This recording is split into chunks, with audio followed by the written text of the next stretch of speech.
पिछले PV log atomic and nuclear physics के पहले हिस्से में मैंने एटॉमिक पार्टिकल थ्योरी का संक्षिप्त परिचय आपके सामने प्रस्तुत किया था। इलेक्ट्रॉन, प्रोटॉन, न्यूट्रॉन और उसके सब एटॉमिक पार्टिकल्स क्या होते हैं और उनकी विशेषताएं क्या होती है। आज इस पीवी लॉग में एक और बेसिक फिजिक्स और बेसिक केमिस्ट्री का कंबाइंड विशेषांक आपके सामने प्रस्तुत करना चाहता हूं, जिसमें आपको जानने को मिलेगा कि एक चमकते हुए पत्थर से या फिर यूं कहे कि एक अस्थिर एलिमेंट से कैसी गजब की मटेरियल को भेदने वाली शक्ति निकलकर सामने आती है, और उसका नाम है radioactivity. My name is Rahul Ragare और आप देख रहे हैं प्रेजेंटेशन वीडियो लॉग, जिसमें आज basic physics and basic chemistry का कंबाइंड विशेषांक या फिर यूं कहे कि बेसिक फिजिक्स चैप्टर 12 का एक बहुत ही महत्वपूर्ण हिस्सा रेडियो एक्टिविटी आपके सामने प्रस्तुत करना चाहता हूँ।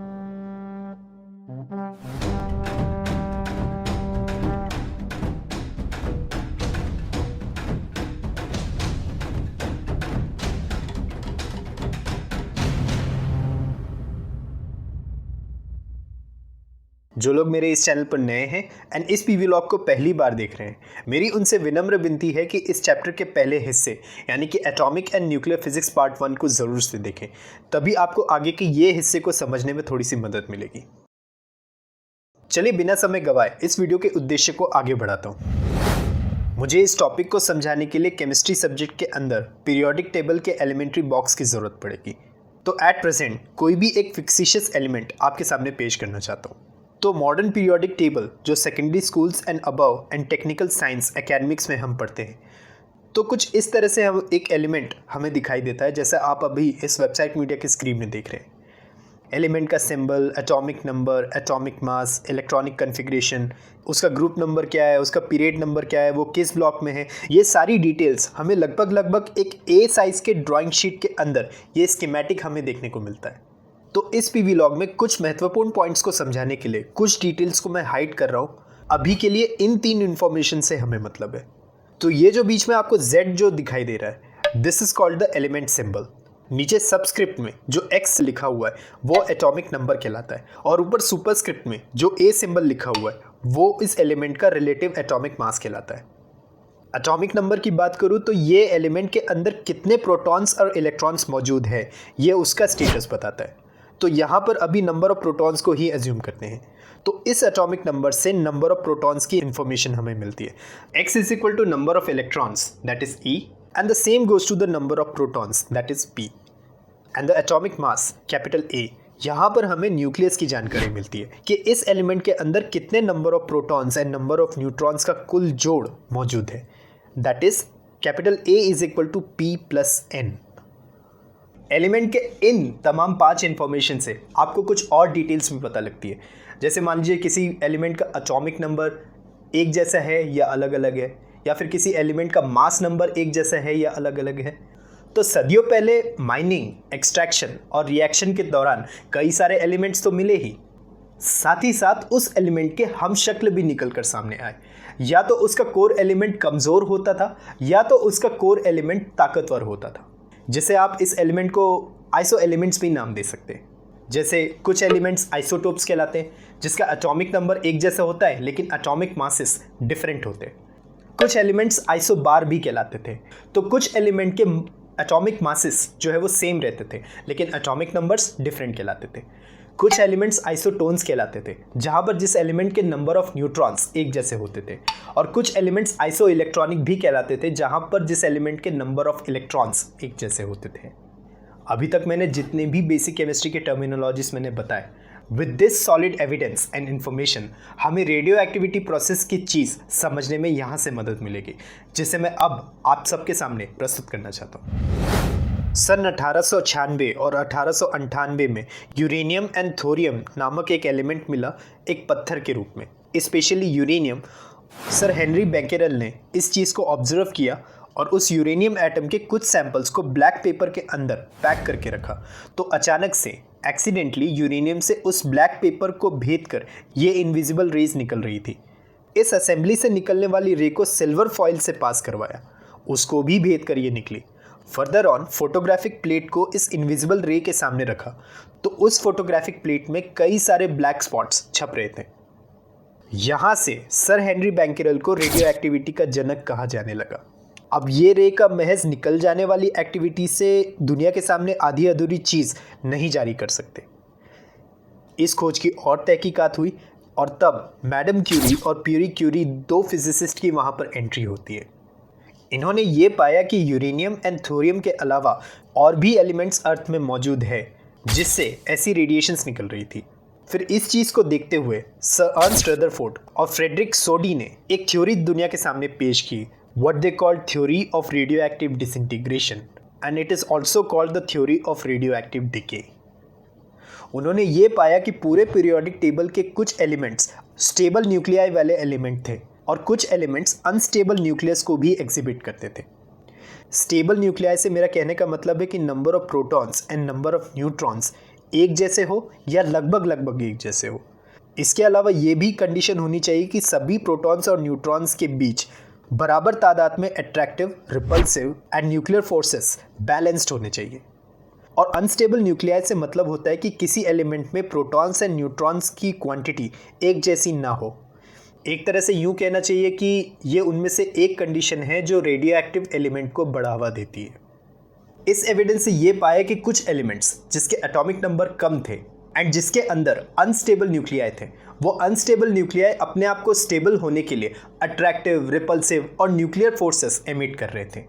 अनस्टेबल न्यूक्लियाई में अट्रैक्टिव एंड न्यूक्लियर फोर्सेस से मेरे कहने का मतलब है कि जिसके एटॉमिक नंबर्स 20 से लेकर 83 तक थे, उसके अंदर नंबर ऑफ प्रोटॉन्स बहुत ज़्यादा मात्रा में थे, तो वो अपने आप को उस एलिमेंट से रिपेल होने की कोशिश कर रहे थे। उस रिपल्शन फोर्सेस को मैनेज करने के लिए नंबर ऑफ न्यूट्रॉन्स वहाँ पर फीडअप करना होगा इन the form of nuclear forces.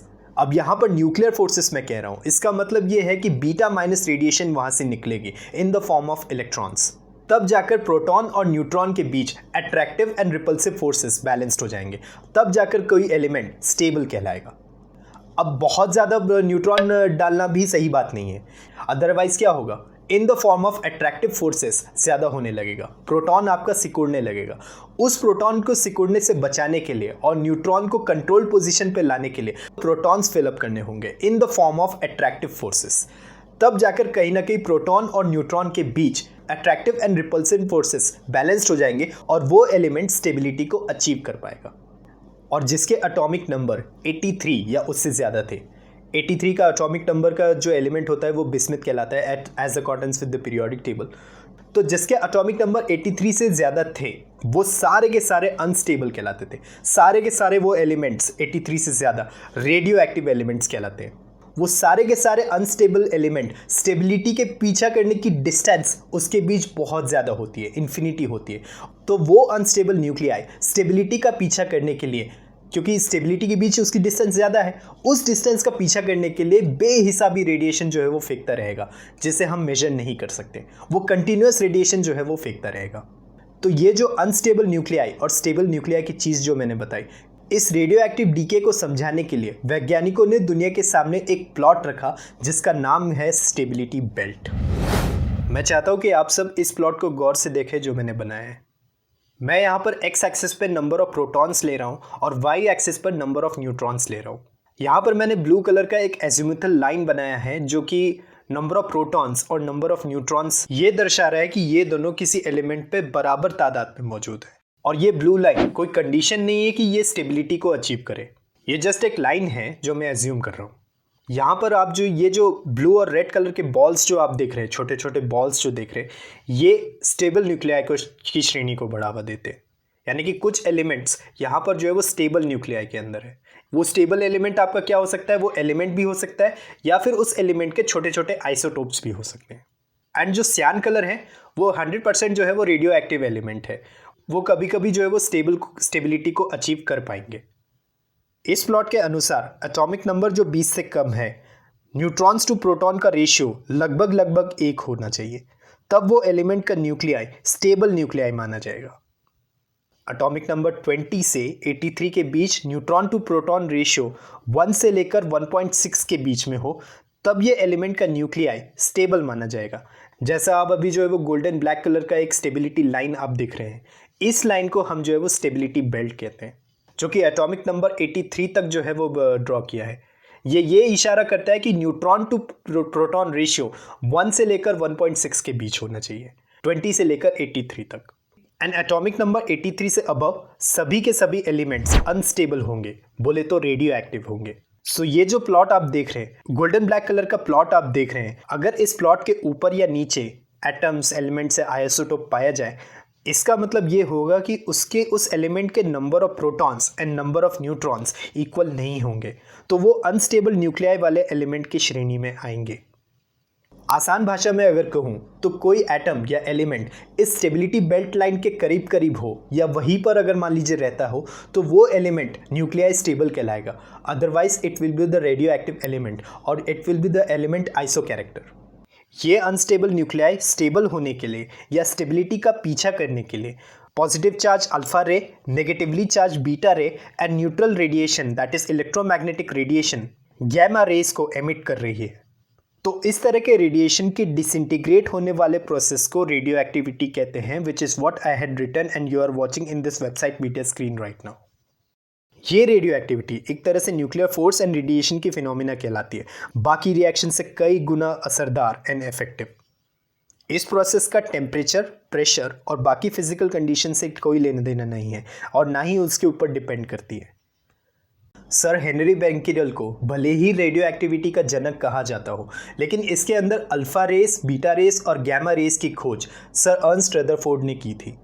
Stability belt के जरिए मैंने लगभग रेडियो एक्टिव डिसइंटीग्रेशन की कहानी आपके सामने तो प्रस्तुत कर दिया, लेकिन इससे निकलने वाली रेडिएशन बोले तो alpha, beta and gamma rays की प्रॉपर्टीज़ क्या होती है, इस चीज़ को अब मैं आपके सामने प्रस्तुत करना चाहता हूँ।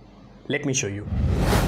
अल्फा रेडिएशन, सबसे पहले इसकी बात करूं तो ये किसी रेडियो एक्टिव एलिमेंट का reduced 4 unit mass and 2 unit atomic number का बाई प्रोडक्ट कहलाता है। बोले तो हीलियम एलिमेंट को ही अल्फा पार्टिकल कहते हैं, या यूं कहूं तो ये रेस 2 प्रोटॉन्स एंड 2 न्यूट्रॉन्स होते हैं। जब इस रेस को गैस मीडिया में इंट्रोड्यूस करें तो ये रेस ज़्यादा आयोनाइज नहीं होती है जैसा बीटा एंड गैमा रेस होती हैं। ये तो है ही, इस रेस को इलेक्ट्रिक एंड मैग्नेटिक फील्ड से पास करवाए तो ये भी उनसे डिफ्लेक्ट होती है। इस रेडिएशन का किसी मटेरियल को भेद कर निकलने की शक्ति बोले तो पेनिट्रेशन पावर बहुत कम होती है, बीटा एंड गैमा रेस से भी कम होती है। इन रेस की रफ्तार लाइट की रफ्तार से कम होती है, लगभग 10 गुना कम। नेक्स्ट, अगर मैं बीटा रेडिएशन की बात करूं तो ये न्यूट्रॉन के रिएक्शन से निकला हुआ प्रोडक्ट कहलाता है, जिसके अंदर तेजी से मूव होने वाले इलेक्ट्रॉन्स होते हैं। इन बीटा रेस का गैस मीडिया में आयोनाइजेशन पावर कम होता है अगर अल्फा रेडिएशन से इसकी तुलना करें तो। अल्फा रेडिएशन की तरह ये भी इलेक्ट्रिक एंड मैग्नेटिक फील्ड में पास करे तो डिफ्लेक्ट होती हैं। इस बीटा रेस का penetration power alpha rays and gamma rays के बीच में होता है, moderate. That means alpha rays से ज़्यादा इसका पेनिट्रेशन पावर होता है एंड गैमा रेस से कम पेनिट्रेशन पावर होता है। स्पीड ऑफ लाइट से ज़्यादा इस बीटा रेट की स्पीड होती है, लगभग 33 से 92% ज़्यादा होती है।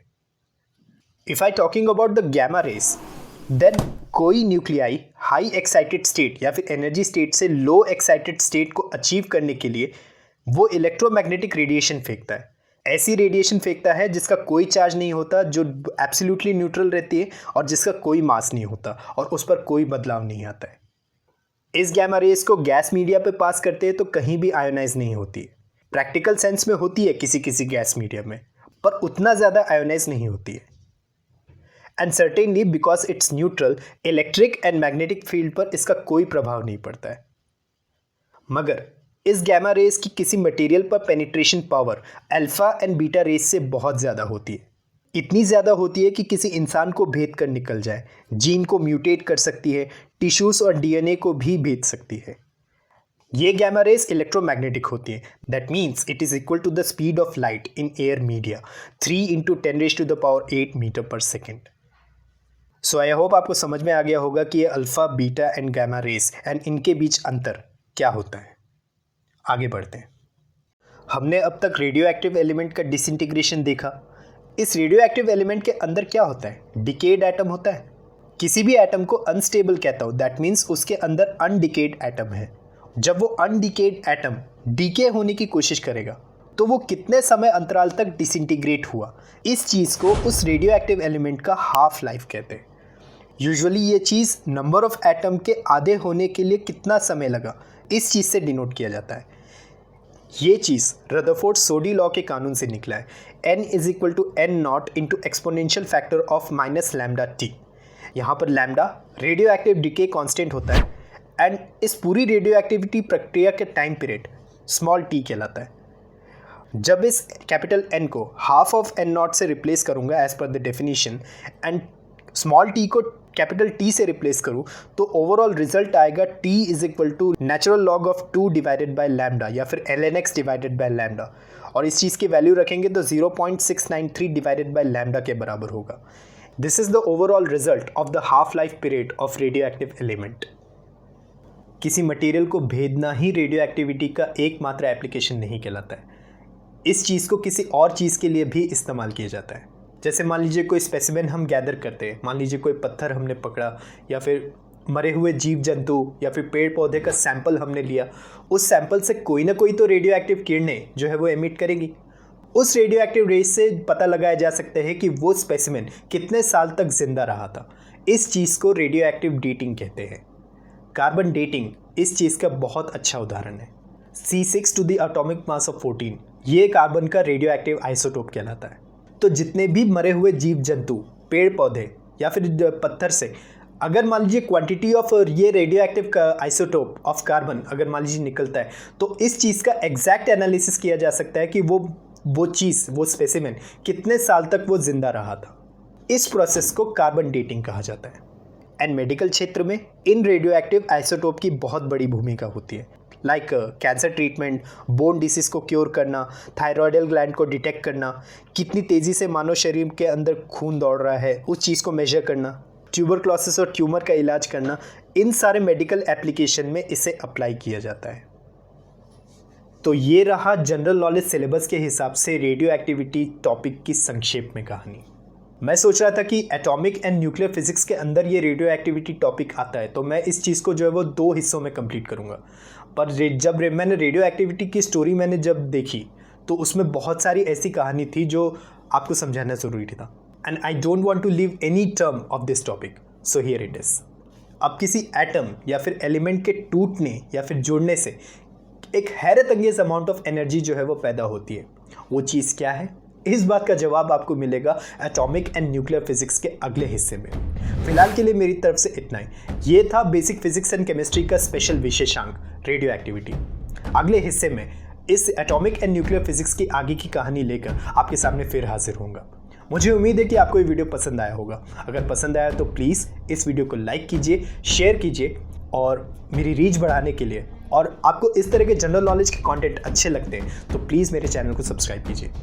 और हाँ, सोशल नेटवर्किंग वेबसाइट्स आपके लिए है, जिम्मेदारी से इसका इस्तेमाल कीजिए, खुशियाँ फैलाइए, अफवाह नहीं। This was Rahul Ragare. Thank you very much for watching this video.